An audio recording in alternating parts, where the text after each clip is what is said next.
Assalomu alaykum do'stlar. Biz Isroil davlati Tel Aviv Azur shahridamiz. Bugungi sana 22-may, haftaning juma kuni. Bugungi videoyim men haqimdagi fikrlar, muhokamalar, обсуждение yoki har xildagi fikrlar haqida savol-javob bo'ladi.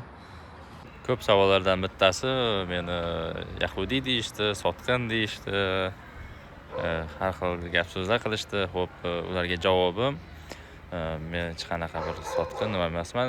Isroilda vaqtinchalik ishchi kelganda mardikor gastrobayterman. Gapni ochig'i. Xo'p, videolarimni ko'rgan bo'lsangiz, men ish haqida ko'proq video qo'yaman. Xo'p, hech kimni bir yo'ldan urish nima maqsadda emas. Shu ishga kelganman, shu yerda ishlayapman, shu haqda videolar qilyapman. Xo'p, keyin ikkinchi savol, ya'ni boshingdagi do'ppini yechib qo'y, unaqa. Bu do'ppi har doim o'zim bilan qayerga bormaydi, boshqa chet davlatlarda, xo'p, O'zbekistonda, hamma joyda, ya'ni boshimda bo'lgan, shu boshimga kiyib yurganman. Hech qanaqa uyalmayman, tortinmayman va shunaqa bo'lib qoladi. Endi bu shunaqa mening kiyinish stilim desak ham bo'ladi. Ko'rishingiz mumkin, turli xil joylarda bo'lganman. U joylarda ham har doim do'pp boshimda bo'lgan.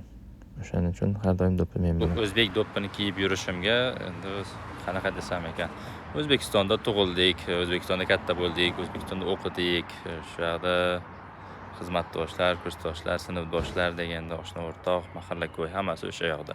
Xo'p, O'zbekistonda armiyasida hatto xizmat qilganman.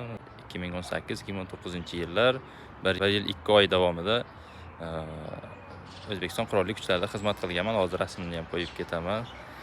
Montaj davomida shunaqa. Shuning uchun o'zbek do'ppisi menga yoqadi, shuning uchun kiyib yuraman.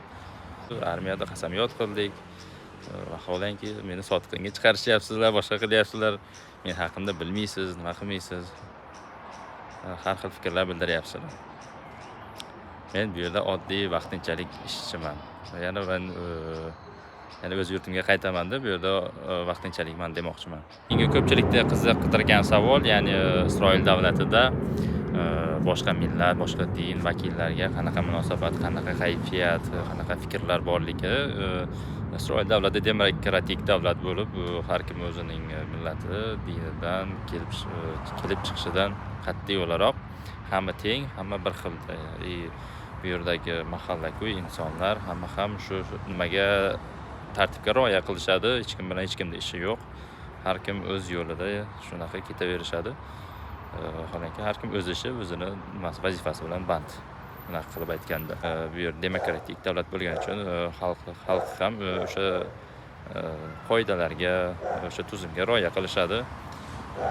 Hech qanaqa bir nima sezganim yo'q, qo'pollik yoki ajratishlar, nimalar deyarli yo'q ham desak ham bo'ladi. Endi o'zingiz bilasiz, 5 barmoq bir emas, hamma joyda o'zgarish, yaxshi yomon insonlar bo'ladi, o'shanaqa. Xullas do'stlar, nima demoqchiman, bir keng fikrlashingizni kengroq qiling. Bir davlatni yoki dinni, millatni batamon yomon qilishdan oldin. Chunki yomon insonlar bo'ladi, yomon davlat, millat, din bo'lmaydi. Chunki shu yomon insonlar orqali shu dinga, millatga har xil yomon gaplar ham yaxshi gaplar ham kelishi mumkin. O'shaning uchun shu aytganimdek 5 barmoq bir emas, o'shanaqa baland past, yomon yaxshi deganday o'shanaqa fikrlar bor. Sog' bo'ling, omon bo'ling.